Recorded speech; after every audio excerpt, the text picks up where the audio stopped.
লা তাতলু শামসু ওয়া লা তাগরুবু আলা ইয়াউমিন আফদালা মিন ইয়াউমিল জুমআহ। আল্লাহ রাসূল সাল্লাল্লাহু আলাইহি ওয়াসাল্লাম বলতেছেন, হে আমার উম্মতেরা শুনে রাখো, হে আমার উম্মতেরা শুনে রাখো, লা তাতলু শামসু ওয়া লা তাগরুবু, সূর্য উদিত হয় না এবং অস্ত যায় না ওই সমস্ত দিনের উপর, যেই দিনগুলির মধ্যে আলা ইয়াউমিল আফদালু মিন ইয়াউমিল জুমআহ, তাদের মধ্যে সর্বোত্তম দিন হচ্ছে জুমার দিন।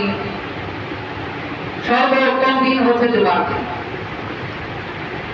এরপরে বলতেছে ওয়ামা মিন দাব্বাতিন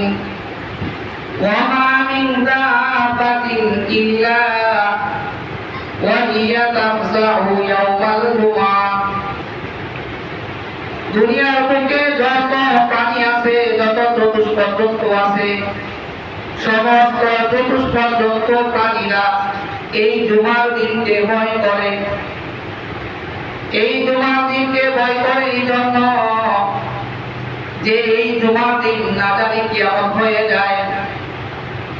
কারণ হচ্ছে এই জুমার দিনে কিয়ামত কায়েম হবে। ইল্লা হাযা সাকালাইনিল জিন্না ওয়াল ইনস, শুধু জিন আর ইনসান ব্যতীত সমস্ত প্রাণীরা এই জুমার দিনকে এই জুমার দিনকে ভয় করে। তারা ভয় করে এই জন্য যে আল্লাহ তাআলা তো বলেছেন এই জুমার দিনে কিয়ামত কায়েম হবে। তারা এই জন্য জুমার দিনকে ভয় করে, শুধু মানুষ আর জিন ব্যতীত। তো আমরা কি জুমার দিনকে ভয় করি? কি বলে? জুমার দিনকে আমরা ভয় করি।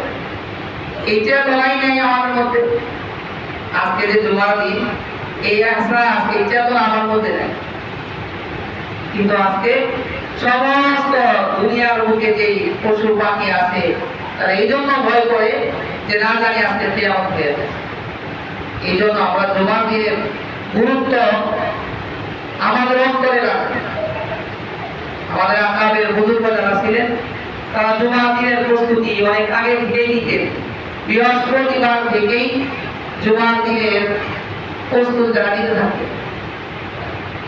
যার ফলে আল্লাহ তাআলা আমাদেরকে এই জুমার দিনে মসজিদে আসার তৌফিক দান করছেন, কিছু কথা বলা এবং শোনার তৌফিক দান করছেন। আমারও দিল থেকে শুকরিয়া আদায় করি আলহামদুলিল্লাহ। যে এখন আমি গত জুমার মধ্যে আলোচনা করতেছিলাম যে মাস